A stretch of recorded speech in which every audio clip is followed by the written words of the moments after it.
Hello student, today we are going to start class 12th. Chapter 4 is going on and exercise 4.6 also going on. इसका question number 5 इस video में start करते हैं. Question number 5 है examine the consistency of the system of equation. Question number 5 start करते हैं. इस question में हमें ये बताना है कि इसकी कंसिस्टेंसी चेक करनी है. तो इस क्वेश्चन नंबर 5 है 3x minus y minus 2z equals to 2y minus z equals to -1, 3x minus 5y equals to 3. तो स्टूडेंट इसमें x का कोफिशेंट 3 है, इसमें x का कोफिशेंट है नहीं, तो यहाँ x का कोफिशेंट हम 0 ले लेंगे. यहाँ x का कोफिशेंट 3 है, तो मैं एक ए मैट्रिक्स लेट कर लेता हूँ कि ए मैट्रिक्स है जो कि कोफिशेंट ऑफ वेरिएबल की मैट्रिक्स है. कोफिशेंट ऑफ वेरिएबल इसमें 3 वेरिएबल हैं x, y और z. तो ये जो फर्स्ट है ये इसे कॉलम में लगाएंगे. x के जो कोफिशेंट होते हैं उसे c1 और y के को हो जाएगा c2, यानी कि ये हो जाएगा 3 और इसमें है 0, ये हो गया 3 x का कोफिशेंट. अब y के कोफिशेंट लेंगे, ऊपर वाले में -1, फिर सेकंड इक्वेशन में 2 है, फिर थर्ड इक्वेशन में -5 है y का कोफिशेंट. अब z का कोफिशेंट हो गया, फर्स्ट इक्वेशन में है -2, सेकंड में -1 है, यहाँ पर -1 ले लेंगे, और थर्ड में तो है नहीं z, तो इसलिए 0 ले लेंगे. ये तो होगी हमारी ए मैट्रिक्स हमने लेट की है जो कि हमारी कोफिशेंट ऑफ मैट्रिक्स है. अब एक्स मैट्रिक्स हम लेट करेंगे. एक्स मैट्रिक्स में क्या होगा कि जो वेरिएबल हैं एक्स वाई जेड उनको हम एक कॉलम में रख लेंगे, एक्स वाई एक जेड. तो ये एक्स मैट्रिक्स होगी. और बी मैट्रिक्स जो होगी, जो कांस्टेंट होंगे, ये 2, -1 और 3 जो कांस्टेंट है, इनकी एक मैट्रिक्स बना ली जिसको हम कॉलम मैट्रिक्स कहेंगे. ठीक है ना. तो ये एक्स मैट्रिक्स हो गई. ये बी जो होगा हमेशा कांस्टेंट मैट्रिक्स हो जाएगा, और ए जो होगा वो कोफिशेंट ऑफ वेरिएबल के जो वेरिएबल होंगे उनकी मैट्रिक्स होगी. अब सबसे पहले हम इसका डिटर्मिनेंट ए फाइंड करेंगे. डिटर्मिनेंट ए फाइंड करना रो 1 के अलोंग में निकालूंगा. रो 1 के अलोंग जो है डिटर्मिनेंट होगा, पहले 3 लिखेंगे, फिर 3 के नीचे के एलिमेंट और 3 के सामने वाले के एलिमेंट 0 करके 0 की 2 में मल्टीप्लाई करोगे 0. अब 5 1 जब 5 माइनस के 5 और माइनस का 1 प्लस हो गया, और बीच में माइनस तो माइनस आ जाएगा. फिर बीच में यहाँ पे माइनस लगाते हैं तो ये हो जाएगा +1, क्योंकि यहाँ पर ये है तो +1 हो गया. अब स्टूडेंट क्या करेंगे कि इसमें जो है मल्टीप्लाई कर देंगे. इसको छोड़ो और इसको छोड़ देते हैं, तो 0 की 0 में मल्टीप्लाई करेंगे तो 0 आ जाएगा. और यहाँ पर 3 की -1 में मल्टीप्लाई करेंगे तो +3, क्योंकि बीच में माइनस आता है. अब यहाँ -2 लिखेंगे ये वाला. अब इसके नीचे के एलिमेंट और सामने के एलिमेंट को डिलीट कर दो.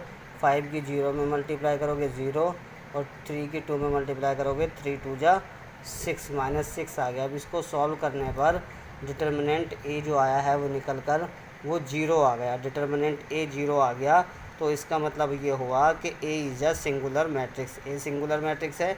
तो in this condition we have to find adjoint B A into B. इस कंडीशन में हम एडजॉइंट ए इंटू बी फाइंड करेंगे जब ए डिटर्मिनेंट ए 0 आ जाए, ए सिंगुलर आ जाए.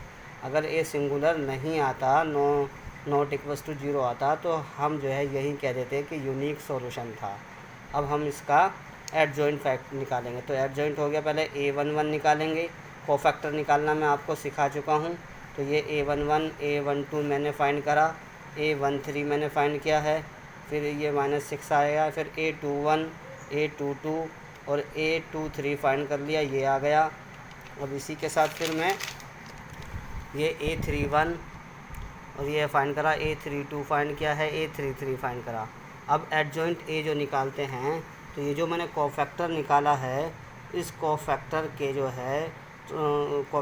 जो निकाले इनके एलिमेंट को रखकर इनका ट्रांसपोज कर देते हैं. तो इसका ट्रांसपोज किया, तो ट्रांसपोज करने पर इस रो को मैंने कॉलम बना दिया, और ये जो सेकंड रो थी सेकंड कॉलम, थर्ड रो को थर्ड कॉलम मैंने बना दिया. तो ये मेरा एडजॉइंट ए निकल गया. अब एडजॉइंट ए ये मैट्रिक्स आ गई। अब मुझे इनका प्रोडक्ट चेक करना है adjoint A into B matrix का। तो एडजॉइंट ए ये रही और बी मैट्रिक्स मेरी ये रही, ठीक है ना। अब इन दोनों की मल्टीप्लाई करते हैं।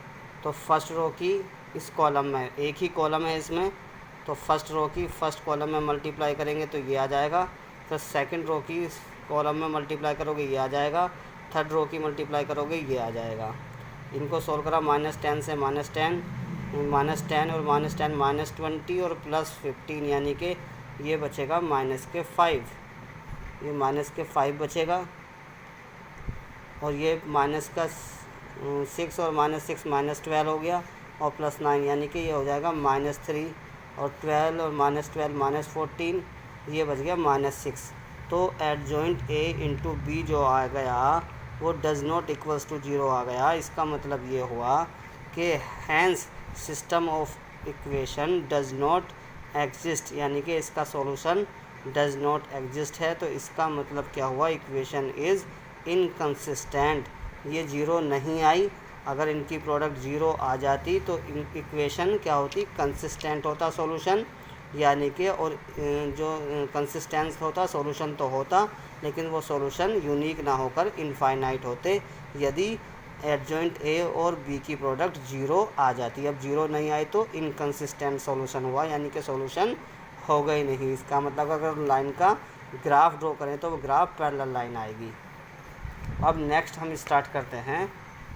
ये नेक्स्ट क्वेश्चन है solve the system of linear equation using matrix method. Question number 7 से लेकर 14 तक हमें इन इक्वेशन को सॉल्व करना है मैट्रिक मेथड से। ये क्वेश्चन 6 मार्क्स में बोर्ड में ये क्वेश्चन पूछा जाता है। यहाँ पर ये 2/2 की है, लेकिन मैं 3/3 का आएगा। अब ये सॉल्यूशन है, देखो। तो मैंने जो ना ए मैट्रिक्स मैंने लेट की है जो कोफिशेंट ऑफ एक्स और कोफिशेंट ऑफ वाई की है, और एक्स मैट्रिक्स मैंने एक्स वाई ले लिया है, वेरिएबल की मैट्रिक्स है एक्स मैट्रिक्स। और बी जो है जो कांस्टेंट नंबर यहाँ लिखे हुए हैं ये वाले 4 और 5, ये बी मैट्रिक्स कांस्टेंट नंबर की मैट्रिक्स है। इनको मैंने कॉलम में लिया है। अब सबसे पहले हम डिटर्मिनेंट ए फाइंड करेंगे। डिटर्मिनेंट ए निकाल लिया है मैंने, -15 -14 यानी 40 क्रॉस मल्टीप्लिकेशन करके ईज़िली, यानी कि 1 आ गया, यानी कि नॉट इक्वल्स टू 0 आया है। इसका मतलब यूनिक सॉल्यूशन होगा। जब determinant A not equals to 0 आ जाए तो ये नॉन सिंगुलर मैट्रिक्स होती है, तो इसका मतलब इसका यूनिक सॉल्यूशन होगा, एक सॉल्यूशन ज़रूर मिलेगा। अब इसके लिए हम क्या करते हैं, ए के कोफैक्टर करेंगे, a1 लेंगे, -1 की पावर 1 और 1 करके 2 लिख दिया मैंने यहाँ, यानी फर्स्ट रो फर्स्ट कॉलम को डिलीट करेंगे, केवल 3 बचेगा। तो इसको सॉल्व करेंगे, 3 आ जाएगा। a12 लिखेंगे और -1 की पावर 1 और 2 मिलकर 3 हो गया। और क्या, फर्स्ट रो और सेकंड कॉलम को डिलीट कर दो। फर्स्ट रो सेकंड कॉलम को डिलीट करेंगे तो 7 बच जाएगा। 7 आ गया, -1 की पावर 3 है तो -7 आ जाएगा। इसी तरह से a21 a22 मैंने फाइंड कर लिया। अब एडजॉइंट ए मुझे फाइंड करना है। एडजॉइंट ए जो है, जो ये कोफैक्टर से जो मैट्रिक्स बनी है इसका ट्रांसपोज करेंगे। ट्रांसपोज मैंने कर दिया, यानी कि इस रो का मैंने कॉलम बनाया, इस रो का मैंने कॉलम बनाया, ये एडजॉइंट ए आ गया। अब ए इन्वर्स फाइंड करेंगे। ए इन्वर्स जो होता है 1 determinant A into adjoint A होता है। तो 1 डिटर्मिनेंट ए की वैल्यू 1 आई है और एडजॉइंट ए ये रहा, तो इसका मतलब ए इन्वर्स मेरा ये निकल गया। लेकिन मुझे फाइंड करना है एक्स वाई जेड, यानी कि एक्स और वाई जेड की वैल्यू सॉल्यूशन करनी है। तो ये हम फार्मूला अब आगे देखेंगे। ये फार्मूला हमने पढ़ा है कि x = a इन्वर्स b होता है, ये मैंने आपको प्रूव करके भी दिखाया था। x जो होगा वेरिएबल की मैट्रिक्स होगी, 2 ही वेरिएबल थी इसमें, x और y। a इन्वर्स मैंने फाइंड करा है 3 - 5 -2 और 5 ये मैंने किया है। और 4 इंटू ये 4 5 जो है ये बी मैट्रिक्स है। अब इनकी इस रो की इस कॉलम में मल्टीप्लाई करोगे, 3 4 = 12 और -2 की 5 में, -2 5 = 10, 12 - 10 आ गया। अब 7 की करो, 7 4 = 28 और 5 5 = 25 + 25। इन दोनों को ऐड करोगे 2 आ जाएगा और इन दोनों को ऐड करोगे -3 आ जाएगा। अब कंपेयर करो, x की वैल्यू 2 हो गई और y की वैल्यू -3 आ गई। तो x की वैल्यू 2 और y की वैल्यू -3 आ गई। ये सॉल्यूशन हो गया। तो स्टूडेंट ये थी 2/2 की मैट्रिक्स। अब हम 3/3 का भी एक मैट्रिक्स देखेंगे और उसका सॉल्यूशन देखेंगे। तो ये क्वेश्चन नंबर 14 है। ये दे रखा है x minus y 2z equals to 7, 3x plus 4y minus 5z equals to -5, 2x minus y plus 3z equals to 12। तो एक ए मैट्रिक्स में इसको लेट कर ली, जो कोई कोफिशेंट ऑफ वेरिएबल की है। ये x का कोफिशेंट है सारा, ये y के कोफिशेंट है और ये z के कोफिशेंट हैं। ये x मैट्रिक्स हो गई, x y z 3 वेरिएबल है। और ये b मैट्रिक्स हमारी हो गई, जो कोफिशेंट जो कांस्टेंट टर्म है 7 -5 12 जो है, ये कांस्टेंट जो है ये वाले, ये मैट्रिक्स हो गई। अब डिटर्मिनेंट ए में फाइंड कर लूँगा, R1 के अलोंग निकाल कर एक एक्सपेंड किया है। एक्सपेंड करने पर डिटर्मिनेंट ए जो आया है वो 4 आया है। डिटर्मिनेंट ए की value does not equals to 0 है, इसका मतलब ये इसका इन्वर्स एग्जिस्ट करता है, तो यूनिक सॉल्यूशन है। अब इसका एडजॉइंट मैट्रिक्स फाइंड करेंगे, तो ए के कोफैक्टर करेंगे। तो A11 यानी कि फर्स्ट रो फर्स्ट कॉलम को डिलीट करने पर 7, फर्स्ट रो सेकंड कॉलम को डिलीट करने पर ये सॉल्यूशन प्लस माइनस लेके चलेंगे, प्लस माइनस प्लस फिर माइनस प्लस माइनस, इस तरह से लेके चलेंगे। A12 आ गया -9, A13 आ गया ये, और A21 आ गया, A22, A23, A31, A32 और A33, ये सब कोफैक्टर मैंने निकाल लिए हैं। तो ये कोफैक्टर आ गए हैं ए के। अब इनकी मैं मैट्रिक्स बनाऊंगा एडजॉइंट ए। तो एडजॉइंट ए जो होगा, इनका मैट्रिक्स से जो बनता है उसका ट्रांसपोज कर देंगे, तो वो एडजॉइंट आ गया। देखो एडजॉइंट ए मुझे निकाला है, तो ये सब matrix A11, A12, A13, A22 के ये सब एलिमेंट रख दिया और इसका ट्रांसपोज कर दिया। ट्रांसपोज करने पर ये बना, तो ये हमारी एडजॉइंट ए मैट्रिक्स आ गई। अब हमें इन्वर्स फाइंड करना होता है, तो इन्वर्स का फॉर्मूला होता है A inverse equals to 1/a determinant A adjoint A. तो 1 डिटर्मिनेंट ए हो गया 4, ये एडजॉइंट ए आ गया। अब मुझे फॉर्मूला लगाना होता है x equals to A inverse B. x की वैल्यू होती है XYZ, ये x मैट्रिक्स जो होती है, ये ए इन्वर्स मैंने निकाला है 1/4, 7 ये दिस, और इंटू बी मैट्रिक्स होगी 7 -5। अब 1/4 एज इट इज़। अब इसकी पहले फर्स्ट रो की इस कॉलम में मल्टीप्लाई, 7 7 जा 49, फिर 1 की -5 पे 1 5 जा -5, फिर -3 की 12 से -36।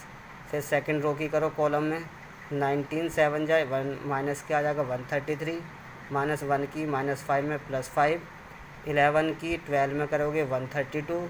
फिर थर्ड रो की कॉलम में करो, -11 की 7 में करोगे -77, -1 की 5 में करोगे +5, 7 की 12 में करोगे 84। यानी कि इस फर्स्ट रो की कॉलम में, सेकंड रो की फिर कॉलम में, थर्ड रो की फिर कॉलम में मल्टीप्लाई की। अब 1/4 एज इट इज़ है। अब इनको सोल्व करा, 49 और ये दोनों माइनस के हैं, तो माइनस के 41, -133, प्लस के 137, -77 और प्लस के 89 इक्वल्स टू 1/4। यानी कि इन दोनों को 49 में से 41 गए 8, 137 माइनस 133 माइनस के 137 प्लस के हैं 4, और 89 में से 77 गए 12 बचा। 1/4 के अंदर मल्टीप्लाई, यानी 8 के नीचे भी आ जाएगा, 4 के नीचे भी 4 और 12 के नीचे भी 4 आ गया। 4 से इसको डिवाइड करेंगे तो ये 2 1 और हमारा 3 आ जाएगा। अब x की वैल्यू तो 2 हो गई और y की वैल्यू 1 हो गई और z की वैल्यू 3 हो गई। तो x और y और z की वैल्यू मैंने फाइंड कर ली है। तो स्टूडेंट, इस तरह का बोर्ड में 6 मार्क्स का क्वेश्चन आता है, तो इसकी आप प्रैक्टिस कीजिए। आज की वीडियो में हम इतना ही देखेंगे। Thank you very much.